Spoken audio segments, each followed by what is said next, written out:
I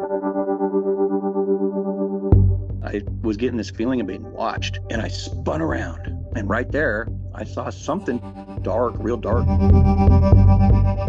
My name is Dan Lindholm, and by profession now, I'm a pet transporter. But I've been in the Bigfoot thing for, gosh, my whole life. I got into it. I actually had a big encounter when I was 18, and then I put it in the back of my mind and tried to stay away from it. And of course, I was still interested in Bigfoot, but I didn't like talk about my encounter or anything for years and years and years until I found the Bigfoot community on Facebook. And then I started my own YouTube channel. It's called Big Truth. And I told my own stories from when I was younger and also those of people I knew around Clear Lake, California, where I grew up in Northern California. And that's on my YouTube channel under Northern California Sasquatch Stories. And then some years later, I actually transposed all that into a book. So I've written a book called Northern California Sasquatch Stories. I basically just took the YouTube videos and I tried to elaborate and add any details or anything that I could to the stories, and it came out pretty good. And then I wrote another book also. There was a guy, Thomas Michael Case, who he was on his deathbed, and he asked if somebody could help him write a story. And I originally met him. He posted a couple little clips or not posted clips, but just little excerpts of his story. He posted in a group. I was like pretty amazed. And then he asked for some help. And I've always been a pretty decent writer and editor. And I did a lot of work with Big Truth on the blog and such, so I got a lot of practice editing. So I was all, I could help you, man. I think I could help you, and I wouldn't charge him or nothing. And he just started giving me this like text messages, like a whole bunch of text messages. And, his grammar was terrible. His spelling was terrible. And I took this garbled mess of messages, and I tried to the very best of my ability to convey exactly what he was trying to say. But I wrote it so that you can read it. And I got done with this whole story, writing it and editing it. And I posted it to his Facebook page. And unfortunately, he had already passed on. He never even could respond to it or anything. And I just talked to him just right before that. I actually talked to him through his sister, and she said that he was too ill to type or to, text me, but that she was going to relay the rest of the story. So really, it's not even the full story, but The Wild Boy from Kentucky is the name of the book. And it's an incredible story of how he befriended a little Bigfoot, and they ran through the forest together and all kinds of cool stuff. But there's also a lot of incredible things in there that, tie into the woo side of Bigfoot. And the guy swears, he swore on his deathbed that it was all true, and he just wanted to get that story out. So it's a really interesting read at the very least. And you can find both of my books on Amazon and Kindle. Okay, let's go back to your experience. I want to know about that encounter that happened to you when you were 18 years of age. What took place? My friend Michael and I, at the time, I was 18. I think he was 16. And there was a spot in Upper Lake, California, where all of us kids would kind of congregate and meet and see, what kind of trouble we could get into. And at the time, Michael and I were the only ones there. It's just a bridge over a little creek in Upper Lake, California. So like the First Street Bridge. And we were hanging out there, and my buddy Les comes pulling up in his Jeep. And I had just seen Les come up there a couple nights before with only one headlight. He had this old Army Jeep. So he pulls up, and he had two girls with him. And I say, "Hey, what you doing, Les?" He says, "We're going to go up to Pinnacle Rock. You want to go?" And I said, "Yeah, I love it. I love it." And this place, I'd been there several times, and it's just really neat. It's an old fire lookout. above Clear Lake in Lake County, California, and you can see all the way down to the lake. And in the back behind it, you can see way out into the forest. It's a really cool spot. So I was all for it. And he says, but we got to stay the night because we don't have any headlights. And I said, what? And he said, no, we don't have any headlights. So we're going to have to stay the night. And I'm cool. And being 18 years old and all of us were just young kids, nobody thought about it being cold way up there at the top of the mountain or anything. It's August. But so anyway, he said he had a couple sleeping bags and stuff. And we're just like, yeah, let's do it. So my buddy Michael, he had to stop and talk to his grandparents and see if he could go because he stayed with his grandparents. And they said yes. So he ran out to the Jeep and we were, 5 happy kids just going up in the mountains, gonna have the time of our lives. We were all laughing and having a good time. And we get up to the top of the mountain and for about the last quarter mile, it was like an old fire trail to get to that lookout. And they'd piled up like barriers to keep you out over time. So, but he had that little Jeep. So we just crawled up over and went on in. And when we got to the parking, it's down below, a little ways below the rock. You got to walk up the mountain a little bit after you stop to get it. And there's like stairs that go around the rock. Cause they're like cut into the rock or built by rocks. And it's all part of the old fire lookout that's not there at all anymore. There's just like some big metal stakes in the rock up there. But anyway, so we get there. And as I'd mentioned, I'd been there several times before. So I told him that I wanted to go down to the end of the road, which is like, maybe 7,500 yards down the road. It's not very far, but it's a little ways. And then it comes to it's kind of like a cul-de-sac, it's kind of a turnaround area there. And it just stops and it's a cliff. And you can just see out a whole different angle. And it's a pretty cool spot. But nobody else wanted to go. Everybody was like, no, we just want to go up here to Pinnacle Rock. And I was like, well, I'm just going to go over there myself. I'm going to go check it out. I'll be right back. So I go walking down this road. And almost immediately when I left the others, I was getting this feeling of being watched. And I was like, is these guys messing with me or what? So I just kept going. And I walked out there and I walked to the end of that road. And oh my gosh, that feeling of being watched was really, really, really strong. So I'm just looking out at this, view, and I can't even really concentrate on what I'm looking at because the feeling of being watched was so strong. And I was like, man, that's got to be Les back there. He's messing with me. And so and I used to be in a lot better shape than I am now. I used to be kind of an athlete. I played a lot of basketball and I was kind of quick. So I just loaded up. I just kind of got ready and I spun around like really quick, spun around all the way around, looking the other direction.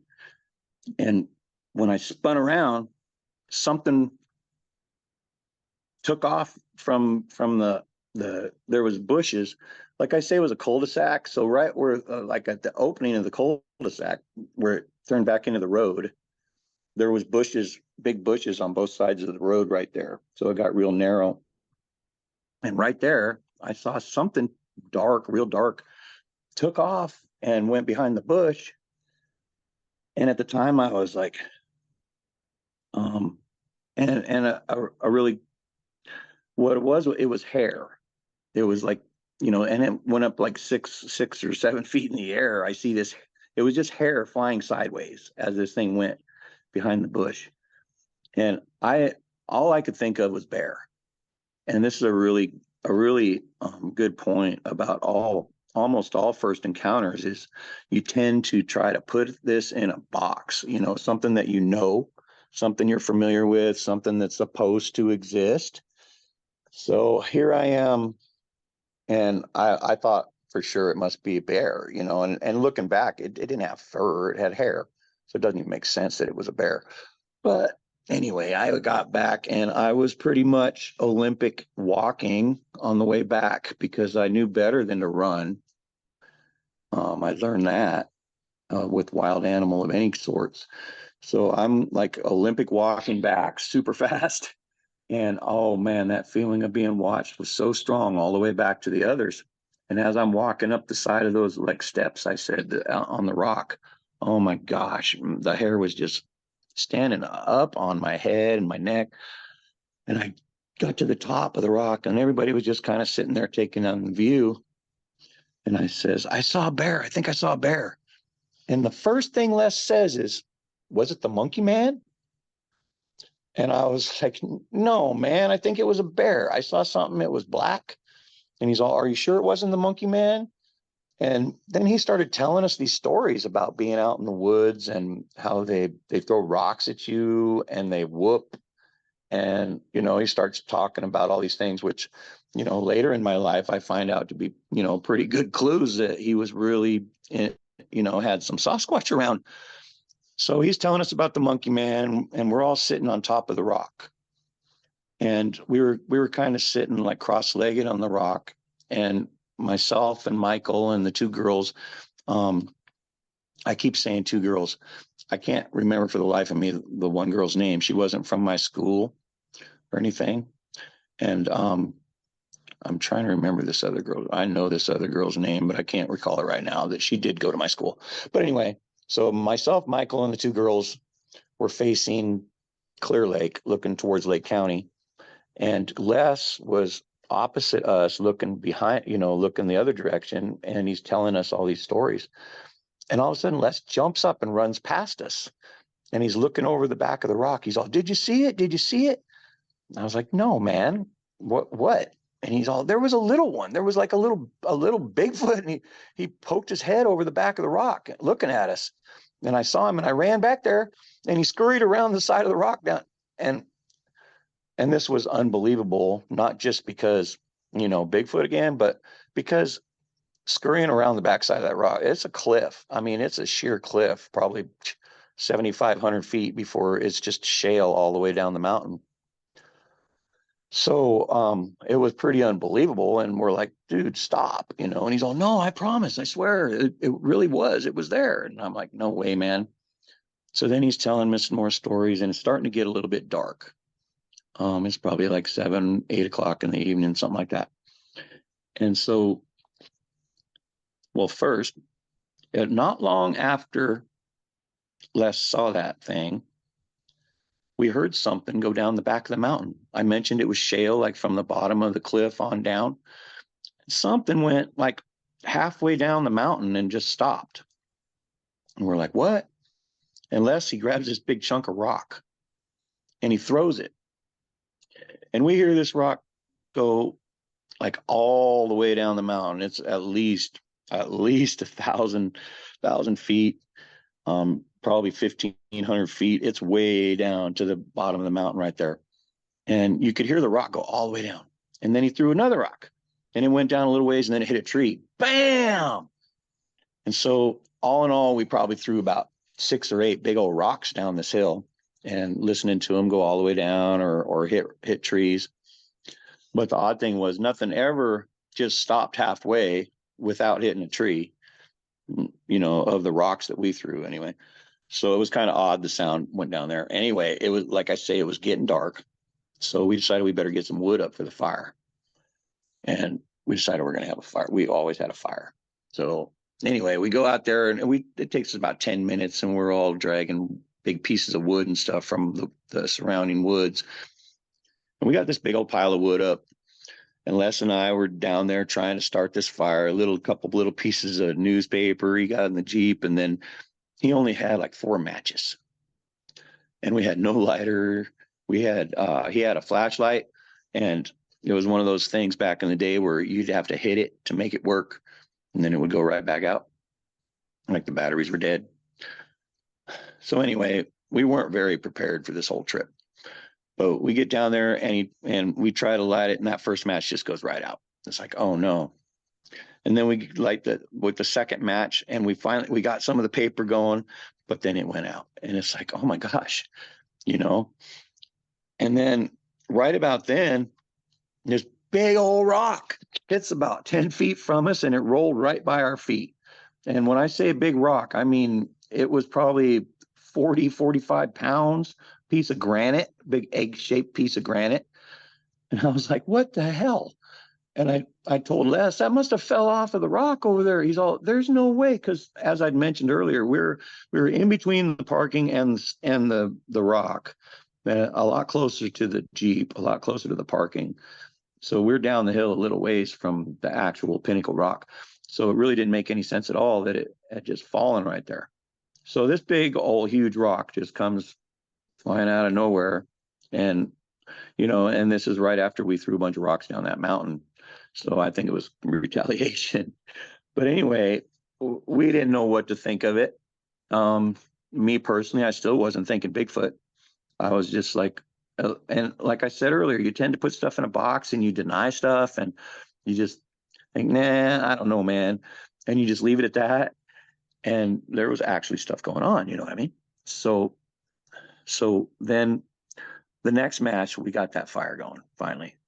And so we get this little fire going and we're all around the fire. And all of a sudden, Les, he goes, quit throwing rocks. And we're all, dude, what? He's on, I swear, I just got hit with a rock. And we're all, no way, man. Would you just quit? And a second later, he goes, I said, quit throwing effing rocks. And we're like getting tired of his stories by now, going, dude, just quit, And then my friend Michael got hit by a little rock and he just wigged out. And he's like, oh my God, I just got hit with a rock. And he was wigging out. And then we all kind of started taking it a little more seriously. And then another rock comes in and we all see it land and roll, kind of by the fire, kind of bounced in there. And so Michael turns around and he picks up a rock and throws it back over there in the bushes. More rocks come. Then Les goes over there with Michael and he picks up a rock and throws it back over in the bushes. And the rocks keep coming. And they're getting rocks thrown at them. And they're throwing rocks back into the bushes. And the two girls are kind of freaking out. They're scared, and I was just doing my best to kind of keep them calm. And so I just sat right there at the fire with the girls while these guys, and I mean, it seemed like a long time. I don't know. It might have only been 5 minutes or 10 minutes, but it seemed like at least, 45 minutes, an hour of them having a rock fight with the bushes. And the girls were freaking out. We were all kind of freaking out, because we were stuck there. We couldn't go nowhere. And then they're all, oh, did you see it? Did you see it? Yeah, I saw it. And they both saw one of them throwing rocks at them. And me and the girls didn't see it.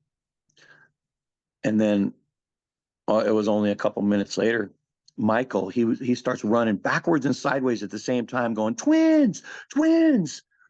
And apparently they had seen a pair of twin Bigfoot, like they said they were probably about like 12-year-old boys or whatever, about that age. But they were each on either side of this big bush, and they both came out and threw a rock at the same time. So they saw them both. And that was Michael and Les saw these things. And again, the girls and I, we didn't see it. And that's another point to make is like, there's Bigfoot sightings all the time where only one or two people out of a group will see the Bigfoot, and it's like, it's really common. It's like, not everybody is going to notice it or see it or be looking in the right place. I mean, when you think about a 360-degree view is a big span to try to pick something out, even if it's a person or something, you know what I mean? Much less a Bigfoot. If it's all camouflage with the forest. But anyway, enough of that. So they're having this rock fight with these twin Bigfoot, I guess, for a while, a good long while. And the girls and I are scared and trying to keep them calm. And I think trying to keep them calm really helped me because I had to be strong for them, kind of, But anyway, finally the rocks quit coming and it calmed down. And I mean, this was like, I keep saying we were scared or whatever, because it was like a war or something where a soldier is stuck in the war, can't go anywhere. If you get up and try to run out of the trench, you're going to die. So, it was like, it was didn't want it. It didn't end, and it just kept coming. There was nothing we could do about it. We couldn't stop it. And we were scared of whatever the heck is throwing these rocks, so it was really traumatic. So anyway, after that, we get around the fire and we're just all talking and, having a good time, I guess. And he goes in, there was a big log in the fire that was only like half in the fire. And he gave it a big kick.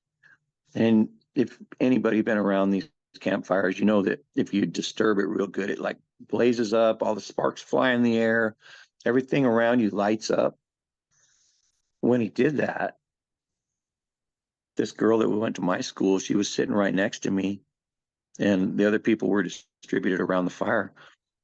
And we both saw this thing sitting next to this tree, and she said, "Oh my God." And I said, "I see it too." And there was this Bigfoot, only about 30, 35 feet away from us behind this big tree. And he was looking over the side of the tree, like, looking like that. And when she said, "Oh my God," and I was saying that, he goes, like, "Oh my God, you saw me." And he goes, and then he just took a step right back behind that tree. And about the same time, the light went down, from the blaze. And I mean, we're throwing stuff on the fire, trying to get the light up. Like I'd said, the flashlight didn't work worth a dang. It was already not working at all because we tried to use it. So we got the fire up as fast as we could and tried to make some more light. And then I went over there to look and everything. And, of course, there was nothing. That Bigfoot was gone. Oh, but we were pretty scared. And I mean, I was begging Les. I was like, "Dude, I will walk in front of the Jeep and make sure that we don't run off the cliff or nothing. And you just go for like 5 miles an hour and let's just get down the mountain a little ways or something." And he refused. He would not drive that Jeep without any headlights at night. And so we had to wait till first light. So we decided to try to go to sleep. Eventually, like I say, the rocks had stopped, and then we saw this big thing and we're like, "Oh my gosh." So, but we were all tired. And Les just right from the get-go was trying to go to sleep in the Jeep. He just had a blanket over there. And then he had these two sleeping bags. And we zipped these two sleeping bags together, and we thought that all four of the rest of us were going to get in it. And that didn't work out. It was just too crowded. So Michael got all mad and he got up and he went in the Jeep. So lucky me, I got to sleep with the two girls in the sleeping bag. I say sleep. I don't know if I slept 15 minutes all night, because all night kept hearing these big footsteps on, I said that there's parking, and then where we were, the campfire spot, and then on up to the rock, that's all kind of cleared out. But on either side of us, it was still real thick forest. And you could just hear these big old footsteps walking on both sides of us, like all night long. And it wasn't like all at the same time. It wasn't like there was a million of them. It was like one big guy kept walking around, checking us out. And we were like scared to death, And for very first light, I mean, when you couldn't even see the hand in front of your face yet. But we got up, packed up, and we were sitting in the Jeep, just waiting for Les to feel that it was safe enough to drive. And oh my gosh. And one of the first things I said was, there was something walking around. Must have been like some elk or something walking around. And Les is all, "It was a monkey man. Don't you remember last night?" And I was all, "Yeah, but," and that's, again, you're trying to put something in a box all the time. All the time. It's just like logical to try to use something that you've done before or something that you know about from school or whatever. It's like you always expect that for sure, So then we all got in that Jeep, and eventually Les felt it was light enough to go down the hill, and all of us, we just kept looking behind us as we're leaving, and just kept looking behind us all the way down the mountain, and nobody said a word. It was like we were all in shock.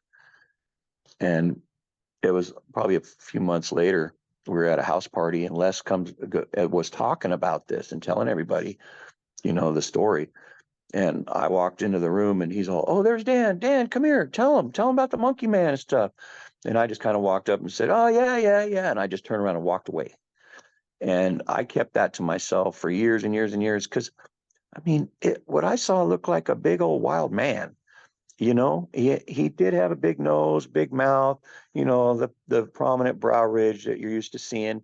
He had just a real light mustache and just a little bit of stuff like a real light, like a Native American has a beard sometimes. And he looked to me kind of like a Native American. He looked pretty human. And it just, what all I knew from Bigfoot was in search of.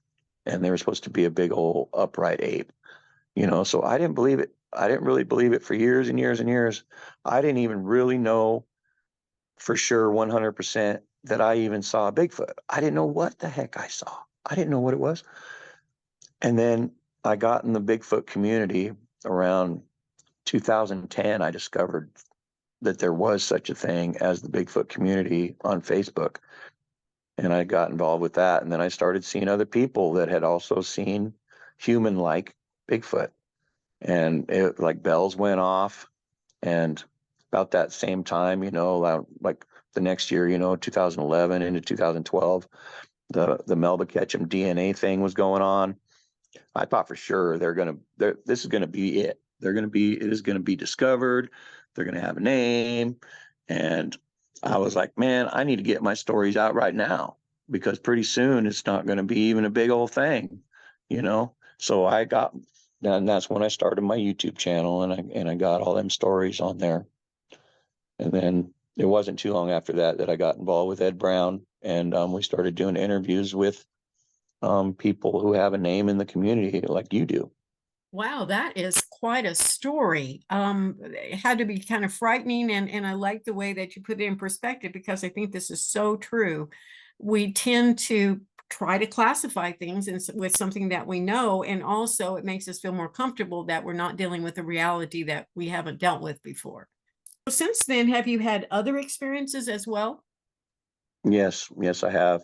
Um, you know, oddly enough, um, I hadn't even told anybody about this except for my closest friends, but just what would it be, about a week and a half ago now, I was finishing up my last run. Like I said, I do pet transport, and I was over in Central Oregon, in between Eugene and Bend, basically the Willamette Pass. And I that was the second time I'd gone through there because I had to come up that direction to drop off in Lapine. And then I got a motel right down the road over there. Like I say, it was the end of my run, so I was going to be empty. So I planned on and I knew it was going to be late. So I got that motel kind of close. So I had to go back down to Oak Ridge. So in between Lapine and Oak Ridge, I'm cruising along, and it was the weirdest thing. I saw this light gray thing on the side of the road, on the left side of the road, and it was only about 2 or 3 feet off of the white line, and it looked like it was about 6 feet tall, maybe a little taller, but I don't think so. And it looked like a dude in a ghillie suit that had his head down, and the stuff was hanging in front of his face, so I couldn't see any face or anything like that.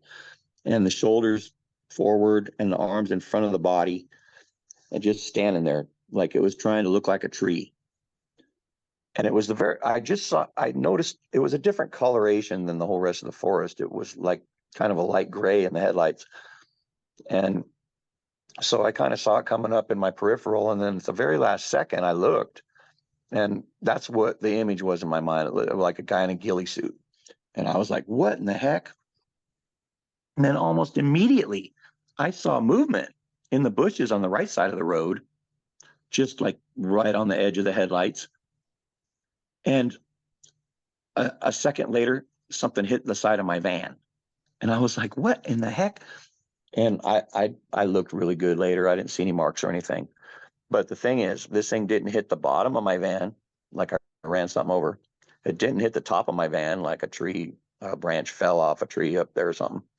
It hit, well, I think it hit the bar that goes down between the side window and the windshield, whatever hit my van. And it was loud. And the thing is, I got a dash cam, and I thought for sure I was going to get this gray thing on the side of the road. And I look and look and look, and I cannot find that thing on the dash cam. But you can definitely hear something that hit my van, and then I react. But the second before you see or before you hear the big bang, there's eye shine that pops up over in the bushes where I saw the movement. There's a couple flashes of eye shine, and it just correlates perfect with something that would be throwing something at that time that would hit me. And so, it's really circumstantial, but at the same time, it's kind of a very odd set of circumstances. What do you think these things are? Oh my gosh. That's a big one because right now I'm almost split in my own mind about what exactly they are, because I've been involved with this investigation over in Colorado, which is opened up all kinds of doors, for me personally, paranormal, and I mean, dealing with ghosts, aliens, Bigfoot. And, you know, the more you know, the more you wonder, you know, and supposedly been told through a psychic that, what they are. And I have a hard time believing it. But at the same time, you cannot deny the weirdness and the strangeness and the things, especially people that the longer you've been around Bigfoot, or if you have a research area that's active, or if you've been lucky enough to ever be around them enough, you know that there's other stuff that goes on and it's weird and different. And as far as that goes, I've always been science based, flesh and blood from the very get go. And along the way, a lot of things have changed my mind. And now I'm to the point, you know what? The more I know, the less I know. I don't know. What I think personally, if you want my theory, I think that some of them are super special. And I don't know if that's otherworldly special or not, but there are some that are super special who can do special things. And then there are also some that are totally earthbound, flesh and blood, like ourselves. And I think there's every range in between. And if they're interdimensional, I think that some of them can easily travel through dimensions, and some of them have a hard time, and some of them can't at all. They're earthbound just like ourselves. And that's my theory from the different sources of things that I've heard or been exposed to. The psychic that gave you some insight on what these things were, would you mind sharing that? According to the psychic, the alien grays, and she's also in contact with the local Bigfoot tribe around there. But their story is that their planet was destroyed a long, long time ago, and that the alien grays saved, not like every one of them, but some of them, and saved their race and brought them here. And the side note to that is that now the Sasquatch serve the grays, not like slavery, but out of gratitude from being brought here and being saved. So when they're referred to as the Watchers, you can take that to heart. And that's that story. How does that resonate with you? Well, like I said, I almost have two sets of realities in my brain right now. When I think about the stuff out there, it's really hard to debate anything that Mama Sue, our psychic, has done out there, because she's really, really good. And what her specialty was before, she'd never been involved with anything paranormal, except for she helped spirits cross to go to heaven. People who were stuck in a place where a lot of them are probably afraid to go, and they need coaxing that they're going to be saved, that they're going to be okay. So that's what she's done. And she's like 32 people over the last 30 years or 40 years. She's helped. And the thing about that is every time she does that, she has to see and feel everything they went through when they died. And she's been hung. She's been stabbed to death. She's been shot, everything, and while helping these people, in her mind. So, and then she was vetted really well by my buddy Greg Feynman, who lives down there in Colorado. He's the head of this investigation with UOR Investigations, and he's a former police officer. And he started this team and got Sue involved. And when he first started talking to her, they went to his house after they'd gone out to there's a ranch where cattle mutilations have happened, and this is where the whole investigation started. But they went into Greg's house, and just on a whim, he was like, just touch this and tell me what you think. And it was his dad's urn. And she touched it. And then she started having a conversation with Greg as his dad. And it blew him away. And they were both totally in tears because she was using phraseology and things that his dad used, words that he used, not words that she would have used. You know what I mean? So it really, really affected Greg, and there was no doubt in his mind at all that it was a real thing. So man, just the other things that have happened around, she'll say the spirit's there, and then we'll be trying to coax it to get close enough to an EMF meter, set it off, and eventually it's making this thing set off. And then we're asking questions, and it seems to answer through the EMF meter. So I trust her a lot. You know what I'm saying? With anything like this, you always got to have at least a small measure of,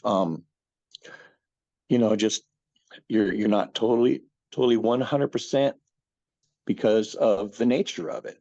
I mean, even psychics are not 100% on the things they're saying all the time. You know what I mean? So there's just that little bit of hesitance to say like 100%. But man, I'm 99.8%. Have you ever seen a UFO or orbs or light or anything like that around where you've had a Bigfoot experience? Yeah, we've seen orbs. I've seen orbs a few times. One time was kind of like a more important time than others because I ended up what I think I got abducted, and while we were out Bigfooting, and we had Bigfoot activity. We had a big old yell on the top of the mountain that night that was something like nothing I've ever heard before, and we went down the road and back like we tend to do. And I say road, and it's just like it's kind of like a trail that goes to the little flat where we park. And this is in Southern Oregon. And there was 3 of us. And on the way back, after we took our little walk, and we had like what sounded like a bluff charge, only time ever in my life, while we were out there on our walk. And it scared the heck out of me. Oh my gosh. Because we were lightless out there. No lights or nothing, just in the dark. And but on our way back, all 3 of us were seeing, and I wouldn't even, like what people call traditional orbs or whatever. They were more like these flashes of light that kept happening. And they weren't even really like far away or anything. They were happening only like 10 feet away from us in the forest. And all 3 of us were seeing this, and we're like, what in the heck? And then, this is a Bigfoot show, so I don't know how much you want me to go into other stuff, or is it an everything show? It's pretty much an everything show, yes. All right. Well, so what happened that night was we got back to the campfire after we were all seeing these lights. And I'm pretty sure we heard a really super good wood knock that night, but I can't recall if it was that night, but I know for sure the scream was that night. But anyway, we get back and we sit around the campfire for a while, and we decide to go to bed. And I'm in my Suburban, in the back of my Suburban, and my buddy Mike has a tent right outside my Suburban. And then my buddy David Osborne, he was there with his big camper on the back of his truck. So he was inside his camper. And we all go to bed, and I get up like, I don't know, midnight or something, and I had to go to the bathroom. So I got up And I I even slipped on my shoes, and then I stepped out of the Suburban and I did my thing, and I came back, and I'm getting back into bed, and I'm kind of wrestling with covers because I didn't just have a sleeping bag. I had like a bunch of covers and blankets, and it was cold. It was really cold. So I was wrestling with all this stuff, trying to get comfortable. And as I'm wrestling with this stuff, it looked like somebody took a spotlight and just went right through my Suburban with a spotlight. It was just that all of a sudden everything lit up, you know. And I was like, and I jumped up and looked, and Dave's door was closed on his little trailer and or his camper, and Mike was inside the tent. The tent was all closed up. I was like, what the heck, man? And then I try to go back to sleep. And then I wake up about 5 o'clock in the morning, and I'm just soaked in sweat. And like I said, it was cold. It was in the 30s, like the high 30s, but it was cold. And I'm just head to toe soaked in sweat, and my foot hurts. And I'm like, what the heck? And I look and there's a big scratch on the top of my foot that like drew blood. And I'm like, what? Even when I got out of the Suburban in the middle of the night, I had shoes on. I wasn't walking around out in the forest with no shoes or nothing. How the hell did I get this? And then I'm like, what the heck? And then I'm like, my nose my one side of my nose was hurting real bad, and it even bled, and it was bleeding a few times. And I was like, what the heck? And I didn't know it at the time, but there was a little dot in my finger, in my fingernail, and it was like a hole all the way through my fingernail. But it started out like way back in the quick, and then it grew out, and it grew all the way out, and there was this hole in my fingernail as it grew out. What was really weird that next morning when I woke up, there was these marks across my legs that were like straight across my thighs and across below my knees. And it was like I had just a little bit of poison oak or something. I had like a little rash that was running straight along these straight lines, which also didn't make sense because I had pants. I wasn't even wearing shorts or nothing. I was wearing pants, so and the biggest thing that happened to me, well, first the follow-up, I talked to those guys the next day. I'm all, did one of you guys get up, shine a light or something? Nobody ever got up. Nothing like that. But the biggest thing that happened was I was in the middle of making a movie at that time. And I had some really great evidence. I had Bob Gimlin out in the woods putting up game cams and giving us an interview out in the woods. I had, like I said, some really great evidence on film to prove Bigfoot's existence. And I was really excited. I already had a couple scenes all edited.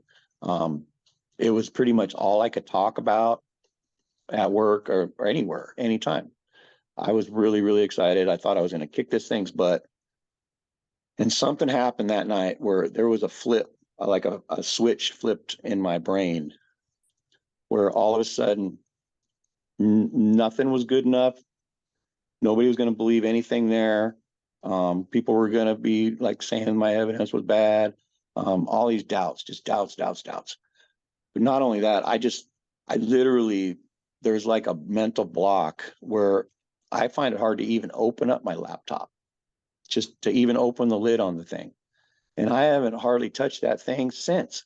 I haven't been able to do anything with that movie. And the thing is, I feel like I have a pretty strong mind, and I was sure no matter what they said, no matter what they did, I was going to keep doing what I was doing. Like that next day when I was having all these feelings, I was just like fighting it so hard, saying, no way, I'm still going to make my movie. But I never could make that movie. How long ago was that? That was in October of 2019. So you've just sat on that footage since then? Yeah. And we've made several attempts to make movies, myself and Ed Brown, Big Truth Productions.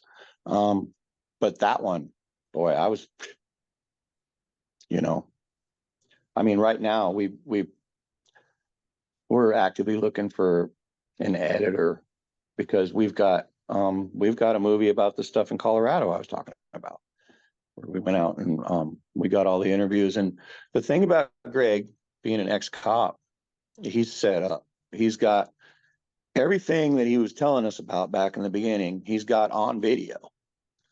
He's got the psychic on video picking up a cow bone.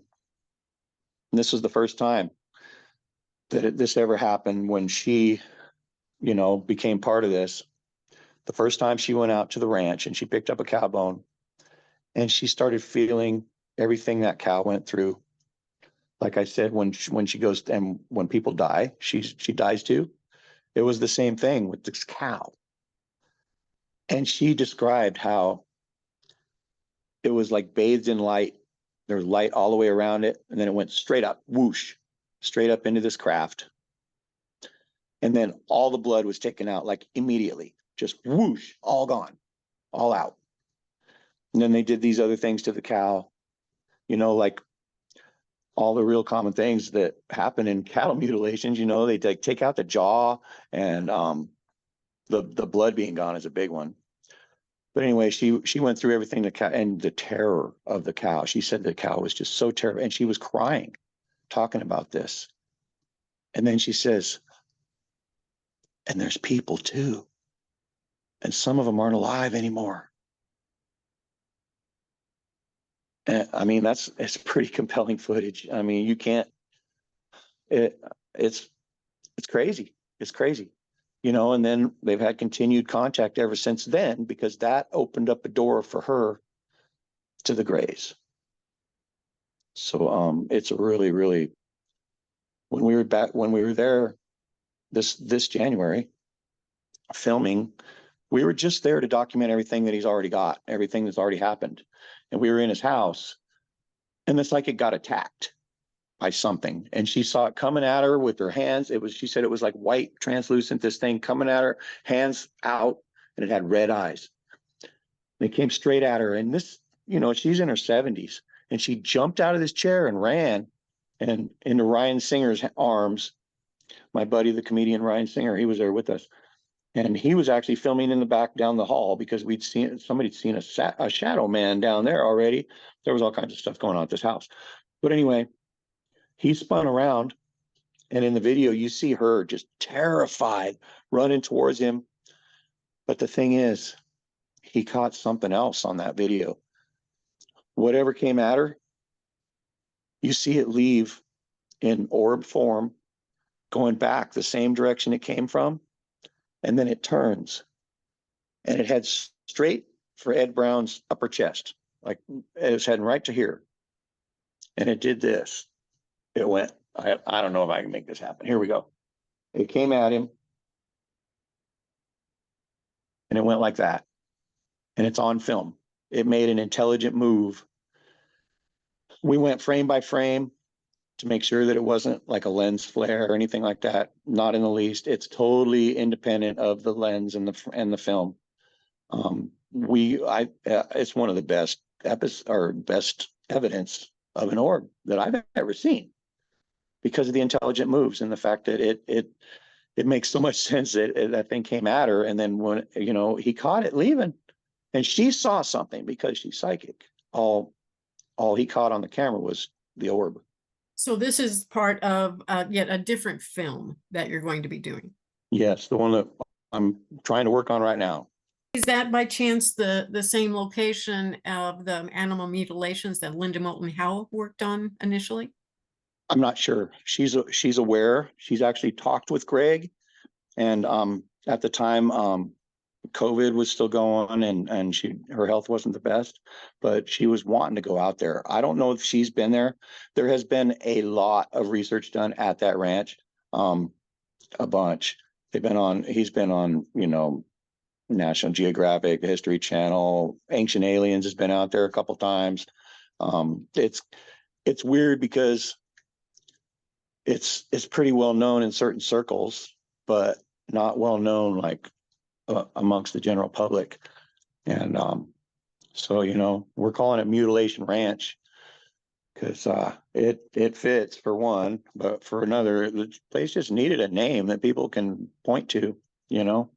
I think there are certain spots around that. Seems like a lot of that phenomena happens in a location.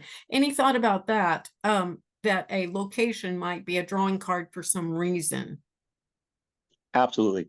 And that where this rancher lives, he owns an entire stretch, like a mile stretch of highway runs through the middle of his property. So he has property on both sides of the highway where he grazes his cattle and such. There's a bridge that goes over the Purgatoire River right there, right where his property starts is right there at the river.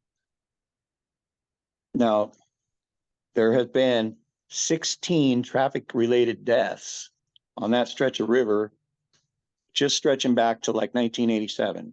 And they can't go back further than that because the records aren't around. So the thing is that they've also done research with other stretches of that straight highway in Colorado, southern Colorado, and there's hardly any wrecks. But right there, all these deaths. It just so happens that some of those teams that went out there had a bunch of real high-tech equipment, and the equipment was going crazy right over the bridge. Also, just so happens that all the wrecks that have happened there, almost all of them seem to originate at the bridge, and then they crash on his property. Now, this is really interesting. He was out there one time, and a car was going by, and he looked over and he saw a car. He said it came about 4 feet off the ground and then turned. And this car is going 60, 70 miles an hour. And it came back down and it just rolled like 20 times. And there was a woman inside who was killed, and she had 2 or 3 little daughters who lived. But he saw that happen. Now, I mean, as long as we're talking about this, I told you she's been having contact with these Grays.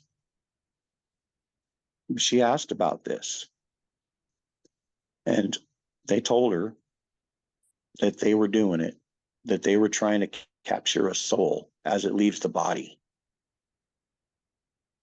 And the reason is because they can build autonomous humans. They can build people, but only God can give you a soul. So they've been trying over time, not just at that place, but other places that cause these wrecks. And then they can manipulate time. So they are like stopping time or making it so slow. They're trying to capture that moment that the soul comes out of the body. So they can capture souls so that they can put souls in their people. And that's where all the cattle mutilation stuff comes from. You know, it's for the genetic material and stuff to be able to build people. And they've also got hybrids. I'm sure a lot of people talked about that. Sue herself said that she saw her own little daughter that was half gray and half her, and she just knew that it was hers. Yeah, and I'm new to all this. You know, I never wanted nothing but Bigfoot. I never did. But you know, my buddy, he started that thing. We've been friends since we were kids, like 3rd grade. We've been friends. And he was just asking for my advice because he knew, you know, Big Truth Productions. I had a little more experience, like, you know, building a team and just how to kind of go about doing, you know, stuff, you know, like in paranormal field or whatever. So I just was like a consultant, you know, and then I went out there and man, then everything just kind of piles on you when you get around it. I was in the shower one day and I was just talking to Greg on the phone, and he was talking about communication with the Grays. And he was saying that he was being able to do it more and more. Like he was thinking the psychic was rubbing off on him or something. So, and I had thought possibly that I had got a message or two, you know, over time. And so I get in the shower and I'm just in there and I'm just like trying to talk to the Grays, you know, just kind of, and I've always done my best thinking in the shower anyway, you know. So I'm in the shower and I'm just kind of opening my mind and kind of, you know, trying to just see if something will come through. And it was the weirdest thing. Next thing I know, I'm face to face with Greg, my buddy Greg, about 3 feet away, just looking at him face to face. And we both got this look like, what are you doing here? You know? And I said, dude, this is weird. Or what? I can't remember exactly what it's something like that though. Dude, this is weird. And then I realized I was in the shower and I was like, get me out of here. I'm like, I'm naked. But another weird thing about that little episode was it didn't feel like we were alone either. I was just looking at Greg, but there was other entities around us that I never looked at them or anything. I was just like this weird thing with Greg. A couple days later, I hadn't talked to Greg for a couple days, and then he calls me and he tells me that he was meditating the other day and he's all, the weirdest thing, man. All of a sudden I was face to face with you and you said, dude, this is weird. And I just said, oh my God, like 2,600 miles apart or 2,200 miles. I don't know. Maybe it's only 1,400. Anyway, it's a lot of hundreds of miles between southern Colorado and Oregon. And somehow we were in the same place at the same time. And I mean, give me a break.